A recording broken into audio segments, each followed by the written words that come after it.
Gente, lance na TV de férias é só para o período dos leilões, né? Porque nós estamos firme e forte trazendo conteúdo, sempre conteúdos relevantes para a pecuária nacional. Falando em conteúdo relevante, vamos conferir ou vamos assistir novamente um Pecuária e Prosa muito especial? Pode rodar.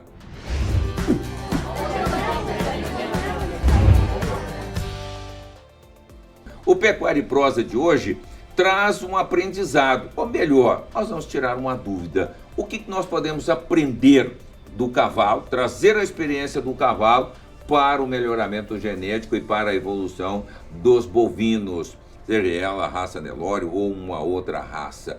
Sobre isso eu vou conversar com o Fernando Tardioli, do Aras Tarlim, e agora tem o Nelore Tarlim. Uma ligação, o pessoal disse, mas como? Porque ninguém gosta de falar, errei em alguma coisa, e você me diz o seguinte, Devaney, eu estou há 3 anos no Nelore, mas há 30, 29 no Manga Larga. Tem uma relação forte aí, né?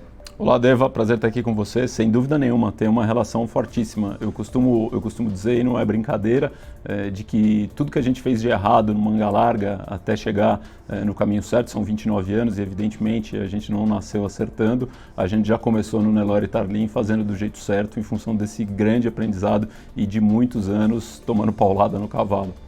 Isso significa que já chegou utilizando toda a biotecnologia, melhoramento genético, os sequenciais aí para um Nelore diferenciado? Sem dúvida nenhuma, e fazendo o intercâmbio também, pegando o melhor, né, as melhores ferramentas que a gente encontra no gado, e todos nós sabemos que o gado, em função da cadeia produtiva ampla, está anos-luz do ponto de vista de tecnologia, de biotecnologia, inclusive de genômica, em relação à seleção do cavalo de maneira geral, em relação a qualquer atividade ligada à equinocultura. E nesse sentido, então, a gente faz esse intercâmbio. Mas no Nelore Tarlim, em particular, a gente procurou, na verdade, não repetir os erros que a gente cometeu durante os primeiros anos do cavalo. Então, por isso, eu digo que a gente já começou com o pé direito, não só usando essas melhores ferramentas, mas trabalhando todos os pilares que são fundamentais para a construção de um criatório de sucesso.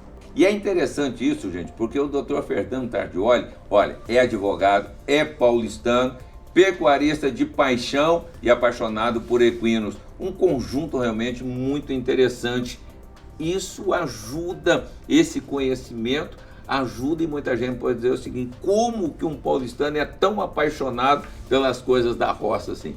Pois essa é uma pergunta que eu sempre ouço, né? O que um advogado nascido na capital foi se meter com cavalo, com gado e tudo mais, mas isso é paixão, não tem explicação, né? A gente não escolhe, é escolhido. Eu sempre tive essa relação muito forte com o campo, com o interior, inclusive nas minhas atividades profissionais como advogado. Então, nesse sentido, o cavalo Manga Larga foi uma opção natural, assim como também foi o Nelore.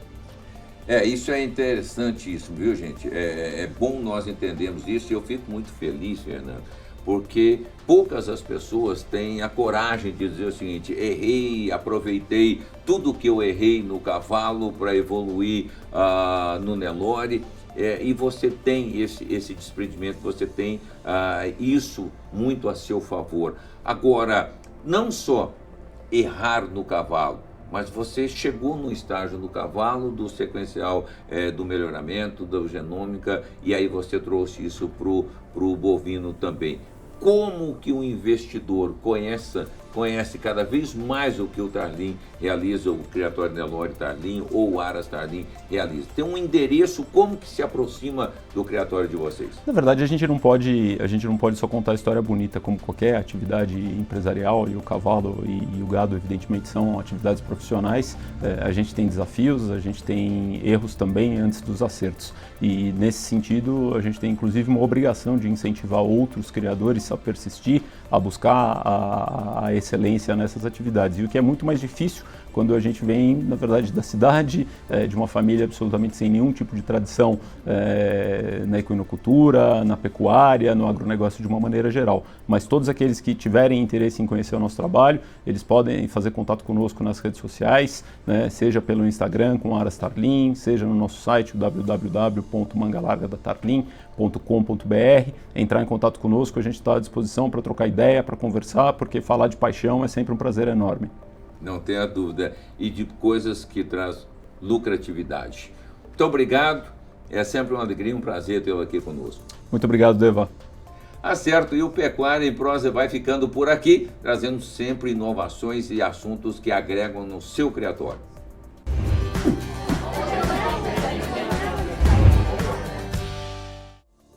E nós temos mais novidades aqui no Pecuária e Prosa. Pode rodar.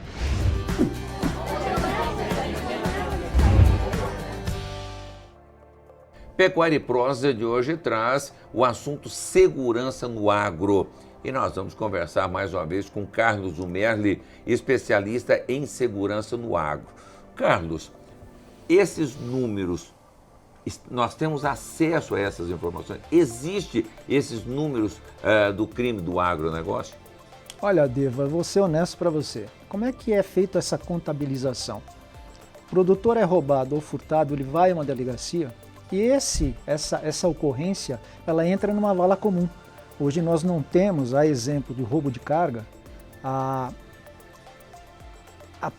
tipificação de roubo do agro, roubo ou abigeato. Abigeato já tem alguma coisa no Rio Grande do Sul. O Rio Grande do Sul já saiu na frente. Mas, de forma geral, nós não temos esses dados consistentes, porque cada estado trabalha de uma maneira, cada estado reporta a estatística de forma diferente através das suas secretarias de segurança. E aí, eu lembro que, creio que em 2018, a CNA fez um levantamento, tem um documento que existe, Observatório, não me lembro exatamente o nome, mas foi feito um levantamento que é inconclusivo, porque você não consegue conciliar os números, ok? E você tem uma visão de buscar trazer isso em números. Isso seria uma pesquisa? Me conte um pouco sobre essa ação. Olha, nós começamos a fazer alguma coisa com um grupo de pessoas, que estão envolvidas com agro, e nós desenvolvemos uma pesquisa simples. Então vamos sentir a dor de quem está lá na ponta, de quem foi vítima. Então nós desenvolvemos essa pesquisa, uma pesquisa muito simples, são 14, 15 perguntas. Nós estamos obedecendo a nova lei geral de proteção de dados, que é extremamente importante. Tanto é que nome é opcional, telefone é opcional, nós não vamos fazer nada com isso, tá ok? Mas os dados que vão chegar para nós são importantes. Por exemplo, quanto do produto furtado ou roubado foi recuperado? Olha que interessante essa pergunta, e entre tantas, ok? Tá, e aí isso é interessante, manter esse sigilo. Então isso é extremamente importante. O que nós precisamos saber, o que eu entendo que você busca com isso, é saber o que está sendo furtado e aonde está acontecendo isso. Agora, o telespectador que está nos acompanhando, Carlos, se interessou pelo assunto, eu quero participar da pesquisa, eu quero dar a minha contribuição. Qual que é os passos que ele deve seguir? Ok. Muito importante a sua participação. Nós estamos esperando a sua resposta. Existem várias formas. Primeiro, entre no site www.agrozeta.com.br. Vá na abeta que está escrito blog, lá você vai encontrar essa direção. Nós também estamos nas redes sociais, LinkedIn, Instagram, Facebook, você também encontra lá, principalmente o LinkedIn. E, por último, se você ainda não conseguiu acessar e quer quer dar a sua resposta, entre em contato com o meu celular, o 19 95322 6381. Entre em contato com o Zap, gostaria de receber e eu lhe mando o endereço do site, tá ok? Importante observar, Devani, que você que nunca teve problema na sua propriedade, responda também, porque nós não queremos saber só quem tem problema, nós queremos saber quem não teve problema para a gente ter noção. Nós precisamos mapear isso aí, tá ok? Então essa é a ideia. Tá certo. Okay? Carlos, mais uma vez eu quero te agradecer imensamente a sua disponibilidade em nos atender e em compartilhar com o nosso público informações tão importantes. Muito obrigado. Obrigado a você, Devani.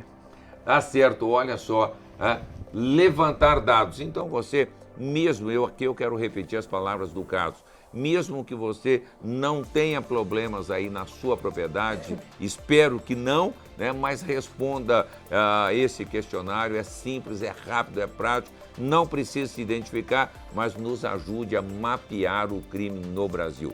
Pecuária em Prosa vai ficando por aqui e agradecendo sempre a sua preciosa audiência.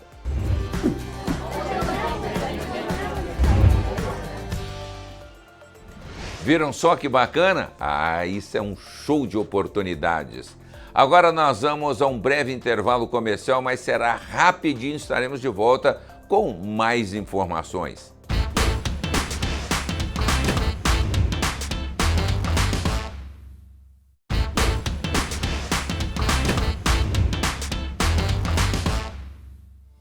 É isso aí, gente. Estamos de volta e seguimos aqui o nosso período de férias. Informações sempre em prol do agronegócio brasileiro. Tem mais Pecuária e Prosa? Então pode rodar.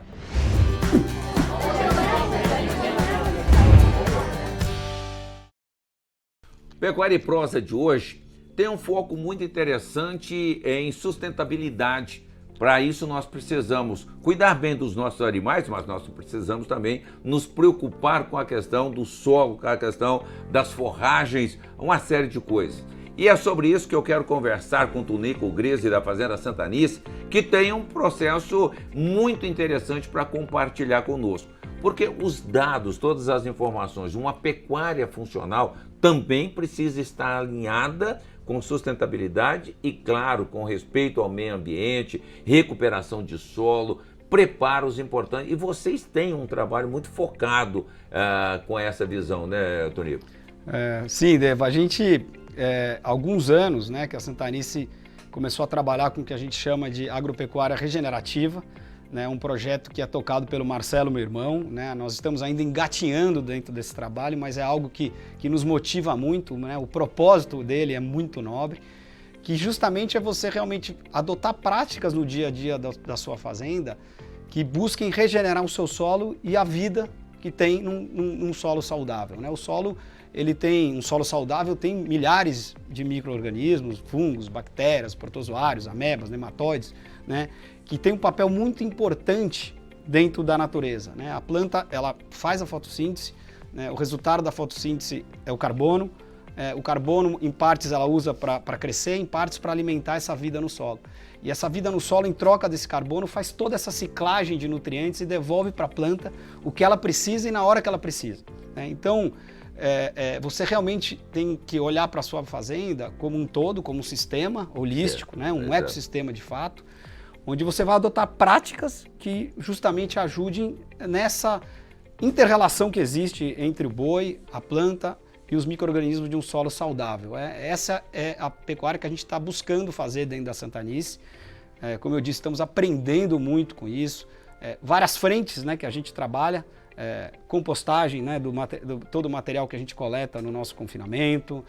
Nós temos compostadores estáticos, né, que ficam quase um ano, né, sendo preparados nas matas.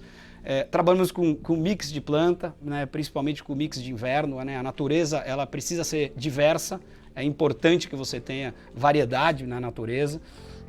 Então nós também temos feito muito essa frente do mix, mas eu acho que talvez o principal seja repensar a forma de fazer o pastejo, né? Tradicionalmente, a gente geralmente faz o pastejo contínuo seletivo. O que a gente busca fazer na Santanice? Mudar esse sistema, fazer um pastejo em alta densidade. Então a gente trabalha com lotações estáticas que vão de 25 até 500 UAs por hectare, e os animais fazem o pastejo com um período muito curto de ocupação, então geralmente não passa de um dia, e quando esses animais saem desse piquete, a gente deixa um tempo de descanso muito grande, 25 dias no verão, chega a 60 dias no inverno, Então, a gente deixa o tempo que a planta possa se recuperar, né, acumular energia nesse tempo de descanso, nas raízes, na coroa, e essa justamente é essa energia que a planta usará quando ela for pastejada no futuro para fazer um rebrote vigoroso e que o ciclo virtuoso siga, né? Então, esse é mais ou menos o que a Santanice tem tentado fazer, né, e já começou a colher resultados interessantes. Nós chegamos no último verão a trabalhar com lotes de 1.500 bois, tivemos resultados extraordinários, né? A densidade nutricional da planta nesse sistema é muito grande, né? O animal praticamente não come o suplemento, né? De tão bem nutrido que ele fica. Perfeito. Conseguimos resultados muito interessantes em termos de ganho de peso. Estamos aprendendo, né? Cometendo vários erros, acertos, mas acho que o propósito é nobre e seguiremos tentando. Tá certo, é isso aí. Vamos usufruir sim, viu?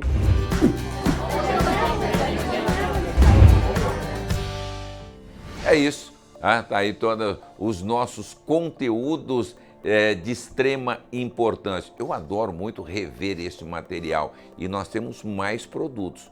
Não é isso mesmo, Camis? Então, pode rodar. A Camila, só para saber, é a nossa produtora, né? Roda aí!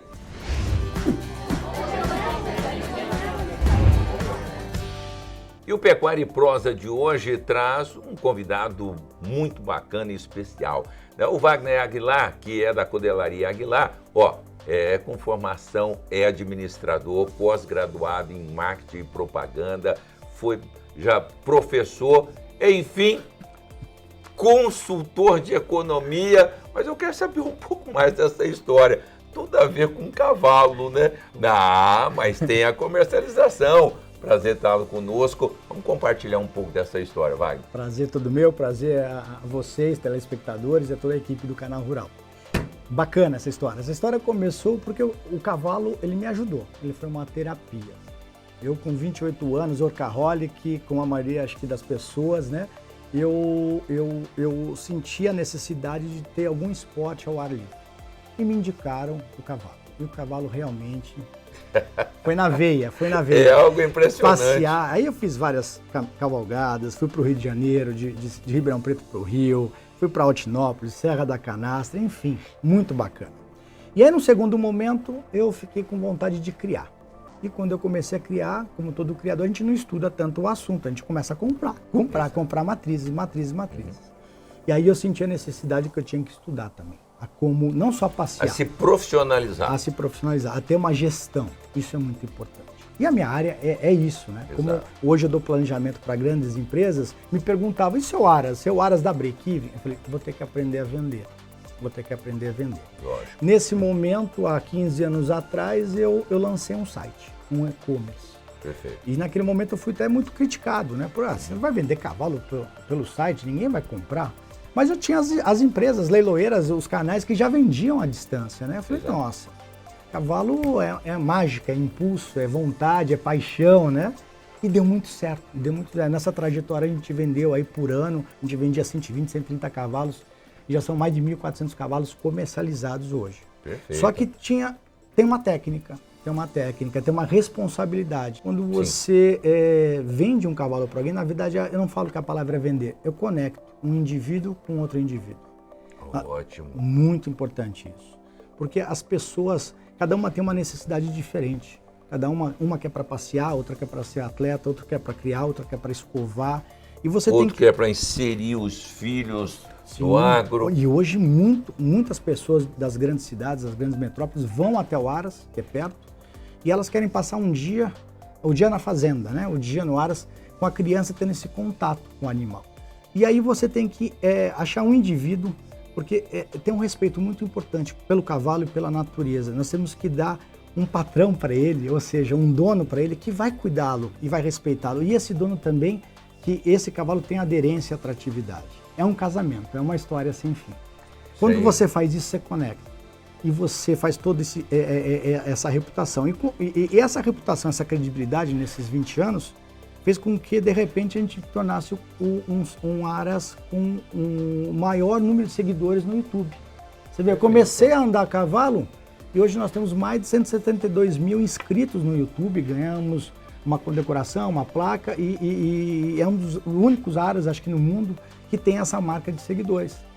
E aí eu fico São pensando... 172 mil seguidores. Seguidores no YouTube. Então, eu comecei a andar, a desestressar, e hoje a gente vira um influencer de cavalos. Olha que bacana como a gente tem que ser resiliente e se reinventar. Então o pessoal já pode começar também a seguir através, como é que está? Wagner Aguilar? Não, ou Cordelaria? Cavalos Lusitanos, Cordelaria Aguilar. O nosso site é perfeito. cavaloslusitanos.com.br e o YouTube é Cavalos Lusitanos Cordelaria Aguilar. E o bacana desse vídeo, porque tem que ter uma responsabilidade. Quando você vira um influencer, você não vai ficar pondo vídeos de vendas de cavalos. Você tem que contar, Lógico. Você tem que contar coisas, dicas para as pessoas, para que elas se aproveitem daquele conteúdo.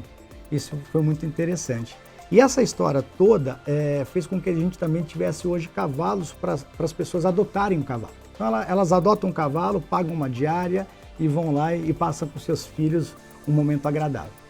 Eu fiz questão nesse bate-papo mudar um pouco, ficar mais em silêncio e te ouvir, porque eu já conheci um pouco dessa história, mas é muito bacana te ouvir, isso é contagiante, o cavalo é contagiante. Sim. E a sua presença é muito bacana. Eu quero te agradecer imensamente, viu, Wagner? Eu agradeço vocês, agradeço o telespectador e dá um lembrete, é barato, é acessível ter um cavalo, de qualquer raça. Tragam seus filhos, tirem seus filhos da cidade grande e levem para o interior para ter um cavalo e para curtir um cavalo. Faz muito bem. Coisa boa. Muito obrigado. Sucesso. Obrigado. Um abraço a todos vocês.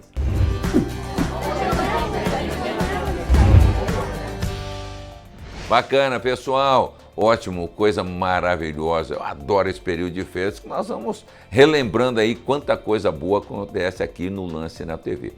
É isso, pessoal. Agradeço imensamente a sua companhia por hoje. Tenham todos uma ótima noite. Fiquem com Deus e até mais.